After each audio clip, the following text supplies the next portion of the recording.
Hey,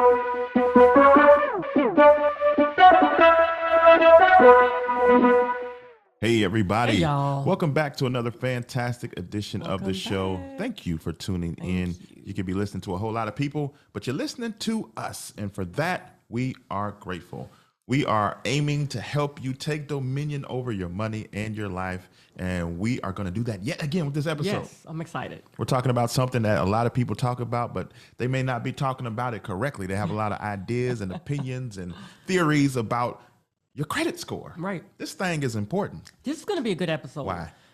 Because you all are always asking about your credit score and particularly FICO scores. FICO. So we're going to be breaking it all down for you. So make sure that you all take notes and listen carefully and also share this. Listen, we're not just bringing anybody on, but since y'all want to know about the FICO score, we talking to somebody from FICO. That's right. And before we jump in, we do want to let you all know of a totally free event brought to you by Score a Better Future. If you go to hisandhermoney.com/FICO scores, that's with an S at the end. We'll also have the links in the description box as well too. But in 2 days, there will be a free virtual event for you to learn more about FICO scores and get educational services and all that good stuff. So make sure you go to hisandhermoney.com/FICO scores to register. To start the conversation, we're going to be talking with Joanne Gaskin from FICO. That's right, from FICO. And we're going to be doing a deep dive on this so that you can be better educated on your journey to improving your credit. All right, guys, let's not delay this any further. Let's get Joanne on so we can hear the information that we need to put ourselves in a good position. Hey, Joanne. Hey, Joanne. Welcome to the His and Her Money Show. Hey, thank you so much for inviting me on. I'm so excited to be here with you today and share information about FICO scores. We're excited to have you because this is a topic that a lot of people discuss and have opinions and most importantly, questions about. True. It's about credit scores, and not just any credit scores, but the one that we hear about the most is the FICO score, which is why we reached out to you all, and you were so gracious with your time to be able to help educate people so that they can put themselves in a position of strength when it comes to their credit. Now, for those who are being introduced to you for the very first time, can you say hello to them and let them know what you are all about? Absolutely. So hello, everyone, and thank you so much for joining us. Again, I'm Joanne Gaskin. I work for FICO in the scores team. I've been with FICO for over 13 years, and most of my career has been around banking and financial services. And so we're really passionate at FICO about empowering consumers to understand how finances work, how the FICO score works, so that they can make the best possible decisions for them. So we're quite passionate about making certain that we help consumers help themselves here. All right, so some people may be hearing that term for the first time, FICO. Can you please let everybody know what is that and where did the FICO score come from? Yeah, absolutely. So FICO is short for Fair Isaac Corporation, which was created over 50 years ago. But over 30 years ago, we've developed something we call the credit scoring model, which is referred to as a FICO score. And it's really designed to be an analytic methodology to help include more people in the availability of fair access to credit.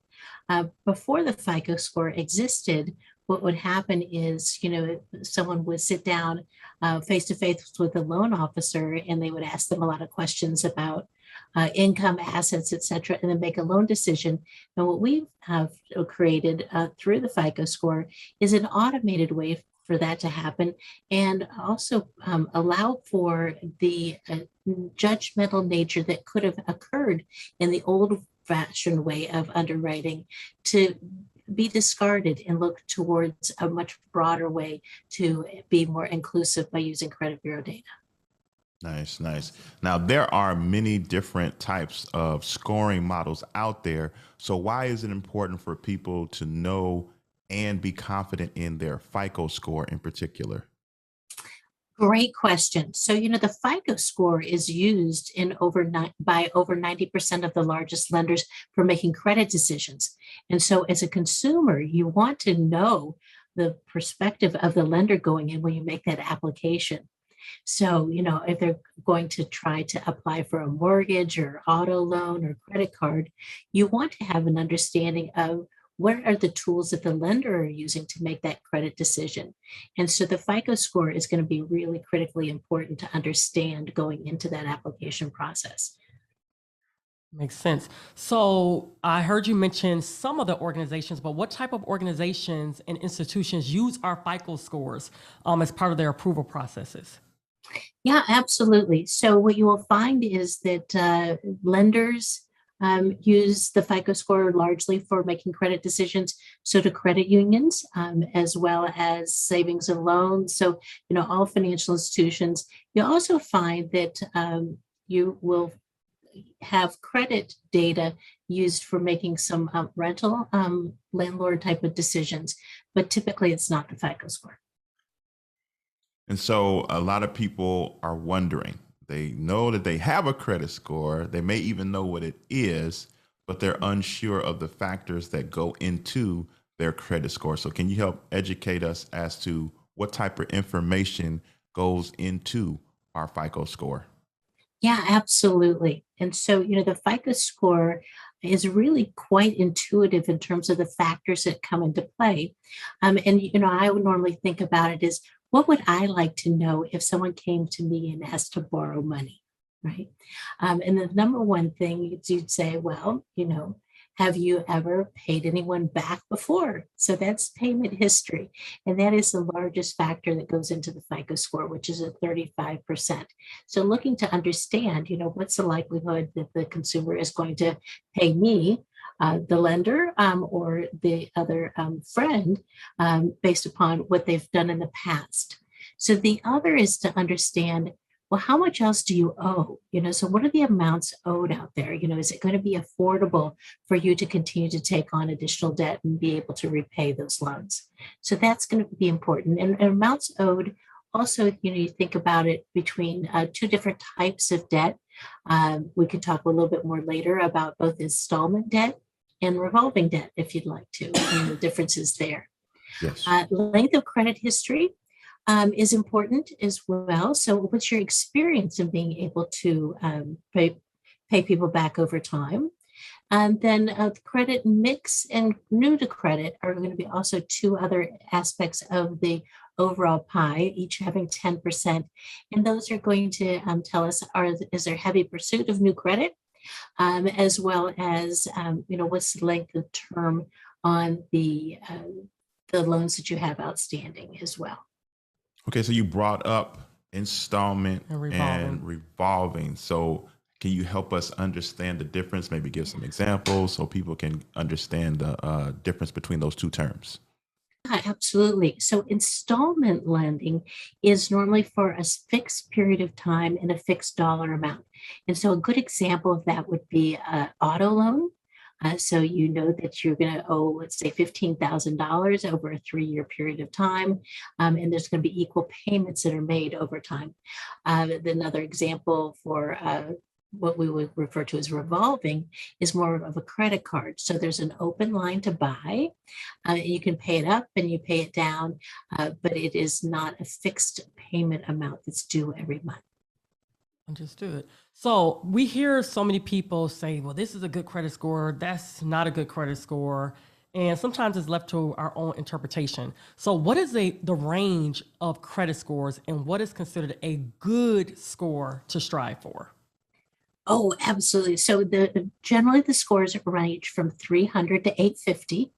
A higher score is going to mean that there's a higher propensity to be able to repay that loan. And so, it really is then the lender's decision as to what they consider to be a good score or not. But when we think about it at FICO, we'd say, the 670 to 739 range is a good score. And anything above that, we'd start to talk about very good to excellent. Excellent being in that 800 and up category, which not very many people have. Yes. But Yeah. something to strive towards. Yes. We did it. Yeah. And I think this is a great Yeah. opportunity to actually talk about the Score a Better future Yeah, Score Better program. Future program. Yes. So I think this is a great opportunity to talk about that because so many people do want to strive to better their scores or just to learn more about their credit scores. So if you could talk a little bit about that. Again, you guys, they will be having a free virtual. So Totally you don't need to leave your free. home. Wherever you are, you can watch on your computer or on your phone. It's happening in 2 days on September 15th, 2021. All you have to do is just go to hisandhermoney.com/FICO scores. The link will also be in the show notes as well as in the description box below. But can you tell us a little bit about that program? Yeah, absolutely. We started the program 2+ years ago, recognizing that there was a definite need for credit education and credit education coming from FICO because there was so many myths out there about how the FICO score works. And so we spend an hour and 15 minutes typically for these events, where we have one of my colleagues who has been with FICO for 20+ years provide some additional information about how scores work. It's very informative. We have fantastic reviews from the consumers who attend. We move to a Q&A, which is really helpful because you find out that everyone else has the same questions too. One of the ones that I know that you guys help us answer regularly is, if I get married, does my credit blend with my husband's? And so it's something for us to talk about. And then we also then introduce to them not-for-profit credit counselors that are standing by that can help them pull their credit report and score and create a plan that's customized to whatever their financial goals are. And so we've got some great stories of people awesome. working on their credit in order to be a first-time home buyer, which is just so exciting. That is really great. Yeah. Hopefully, you all that are listening, you will Or take watching. advantage of this or watching of this free event, and they're going to have resources for you, and you get to ask questions. That's incredible. So, thank you all for that. So, again, go to hisandhermoney.com/FICO scores, and the links will also be in the show note and description box below. So keeping the conversation going about these here FICO scores, people may check their FICO scores and they'll have 3 scores, one for each bureau.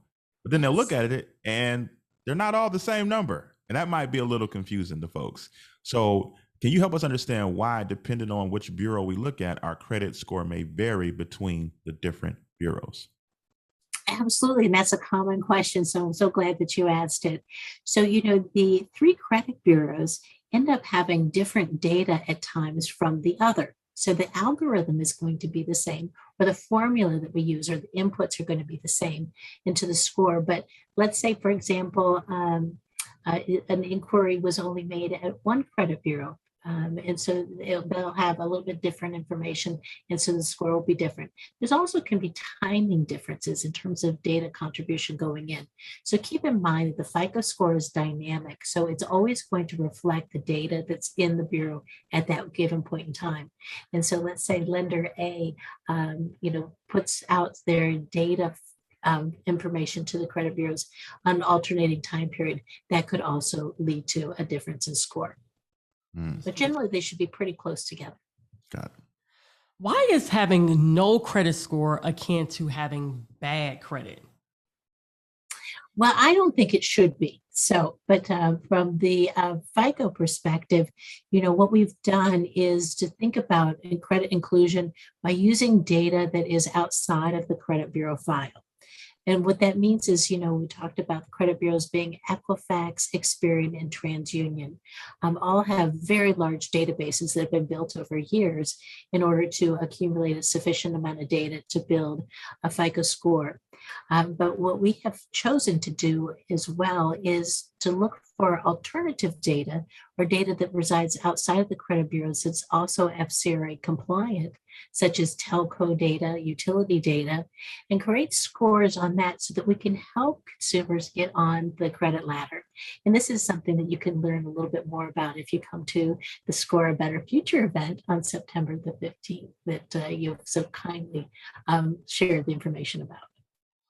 So again, people, know about credit scores, even if what they know is not accurate. So let's talk about myths.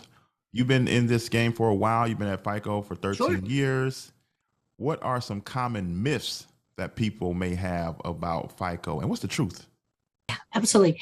I think the number one myth that's out there is you should close a credit card account if it has delinquent information on it, because it's just going to make it go away from the credit bureau file. And I want to let you know that that's not going to be the case. So you can close that credit card, but the history of payment is going to remain on the credit bureau file and will be continued to be considered until the data falls off, which is roughly normally about 7 years. The other, which we talked about earlier, is this kind of question of, does my credit file merge with my spouse, right? And there's a lot of competition amongst spouses about who has the best score. It comes up quite regularly, but I want to make certain everybody knows that those files remain separate, so you continue to have your own credit. You may want to make certain, as you two have done, spend time together thinking about how to manage credit and make an agreement on how you manage your finances, but you will always have your own credit file and own FICO score. Yeah, that's so good. So what are some strategies that we can employ if we want to improve our FICO score, if we want to better our FICO score? What are some strategies that we can put in place?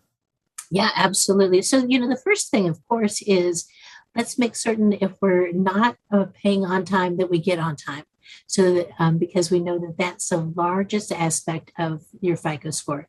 So let's get the payments coming in on time so that we get current. The other that is really important is, remember we talked about revolving credit, which is something that we look at what we call utilization. So what percentage of the available credit is available on your credit cards that we're using today? And so if we are able to keep that under a 30%, and even better, 10% utilization, that's going to also really improve your score, because it's going to demonstrate that you have the ability to continue to manage the credit that's being offered to you. The other, of course, is let's not apply for credit that we don't need at the moment. So, there's not a good avenue to improve your credit score by applying for more credit. And so those are probably the three key factors that I think would be important for consumers to keep in mind.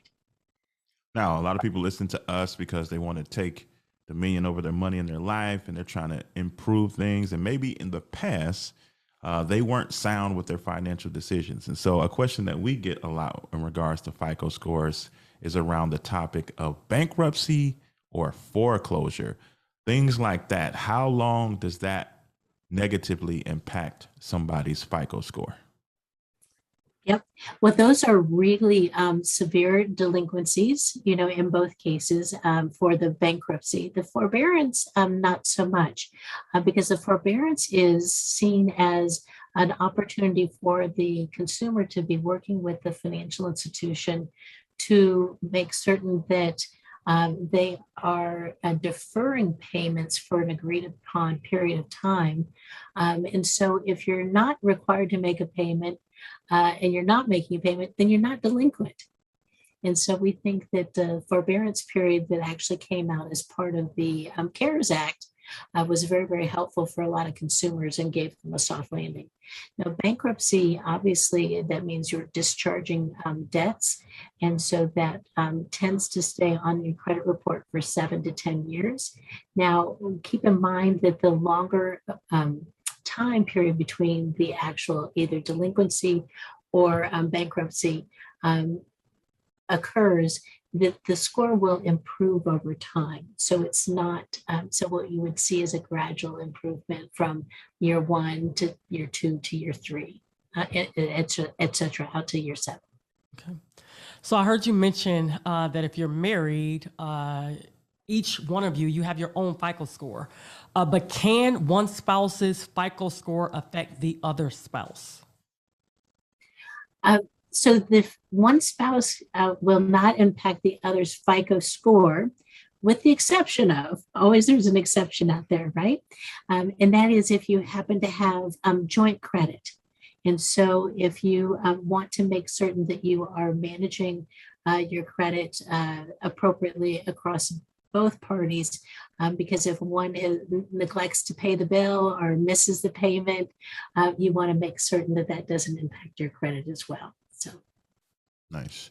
Now, one one big reason that people start to really hone in on where they are with their FICO score is if they're trying to position themselves for home ownership. What is, in your estimation, an ideal FICO score range to shoot for if I want to position myself in a position of strength when it's time for me to go and try to get approved for a home loan? That is a great question. And I would say, that the score target is going to vary by lender and what their credit risk appetite is. But keep in mind that, there is two government sponsored enterprises available for funding of mortgage loans that do a lot of the business with lenders. They're called Fannie Mae and Freddie Mac. And mostly they look for FICO scores that are above a 620 in order to make certain that you can get the funding that's available from the government sponsored enterprises. I would say that what we are seeing today is that the average score for a mortgage applicant is above 700. So, that would be an appropriate target to be thinking about. On the MyFICO website, there is calculators that are available that you can calculate what the savings might be if you continue to raise your FICO score. So you can see what the cost savings might be if you're able to enhance that score over time, which I think is very, very helpful. Awesome. So we will include that also in the show notes as well. And if someone is looking to purchase a home, should they do something with their credit prior to purchasing a home? I think yes. So the number one thing to do is to make certain you go out, pull your credit report, make sure it's accurate, then make sure you have your FICO score, make certain that you're in the target range of what you think is going to be appropriate to be approved and affordable payment for yourself.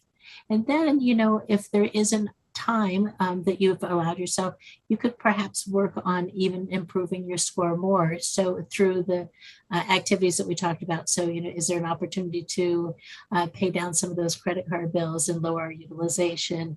Or if there was a payment that had been missed, let's get it current and up to date before we go in and apply. Now, that's a great segue into this next question, because they do all that work and now they're ready to go and seek out a mortgage. Sometimes, you want to get a good deal. So you may go to multiple lenders to see who's offering the best situation. If somebody goes and goes to lender A, B, and C, and they all pull my credit, is that going to be a hindrance to my FICO score because these multiple organizations are looking at my credit? Fantastic question. Thank you. No. So the good news is that the FICO team has recognized that credit shopping is absolutely ordinary, customary in the mortgage business, auto, as well as student loans. And so there is a formula that allows for us to do something we call a dedupe, meaning that any inquiries that come in that 45-day window would be counted as one. So we would definitely suggest consumers go out and shop, but just shop within that 45-day window so that all of those inquiries are counted as just one. Because clearly you're not going to try to go get 5 mortgages, right? Right. You want to get one that's the best deal for you. Yeah. Good. Awesome. So to close us out, one thing that people deal with when it comes to credit sometimes, and it forces them to put their head in the sand, is fear. Yep. They're afraid of the process. They're afraid to know that they think they've done so much damage that there's nothing they can do and their situation is hopeless. So since you have been with this organization for 13 years and you know the ins and outs of the FICO score, what would you say to that person who has a little bit of fear about their situation and whether or not they can improve it? I would say first, let's get over our fear. Let's make certain that we have knowledge. Knowledge is power and gives you strength to move forward. And so let's get the credit report first and make certain everything on it's right. There's a possibility that something could have been inadvertently reported. So we want to make certain that it's just accurate as can be. And then go ahead, take the deep breath and get your FICO score. Now you can get it for free in a lot of different places. You don't have to buy it. So the credit counselors that we talked about earlier from Score a Better Future can get you your FICO score for free. There's also program participants and lenders that are in something we call the Open Access Program. And what they do is they provide the consumer their FICO score on a recurring basis. Normally it's with their statement, the credit card bill, something like that, that tells them what is your score today and what are the top two reasons. And the top reasons are really kind of think about it as your action plan. So if you have the top two reasons your score is what it is, then you know those are the things to address first in order to perhaps improve your score. I would tell you a quick little story that we were at a Score Better Future event in Atlanta, Georgia. And there was a lady there that was very worried to get her FICO score. And so, we explained that, of course, it was not going to negatively impact her score. A soft inquiry or asking for your own score doesn't hurt your score. And then so she finally relented, got her score, and was so delighted it was substantially better than what she thought. So I say, keep in mind that potentially your credit standing is better than you think. Again, it is dynamic. So, a late payment, is not always going to tarnish your credit score or your FICO score. So. Very good advice, Joanne. Awesome. Thank you, thank you, thank you. And again, we want to invite everyone that's listening or watching to participate in this free virtual event, Score a Better Future. It's totally free. Go to hisandhermoney.com/FICO scores to learn more. I think this has been great, Joanne. I know that you have helped a lot of people overcome their fears and also understand what their FICO score is all about. Yeah, so we really appreciate you taking time out of your busy schedule to educate us all today. Thank you. Thank you. Well, it's been my pleasure. And thank you for all the good work you're doing out there to help educate consumers and get them the right information. I appreciate it so much. Thank you. Well, there you have it, ladies and gentlemen. So good. Another fantastic episode is in the books. We hope that you took great notes. We hope that you got some information that you didn't have before. Yes. We also hope that you take it further in your education by going to this totally free event that FICO is putting on. In 2 days, September 5th, 15th. The link is in the show notes in the description of this video. You deserve to have, as Joanne said, knowledge that puts you in a position of power. So go get this information so that you can put yourself in a position of strength. We're going to keep saying that because that's what we want for you. That's our goal. We want you to take dominion, authority over your money and your life. So make it happen for yourself. That's all we got for this time, guys. Until next time. Peace. Bye, y'all.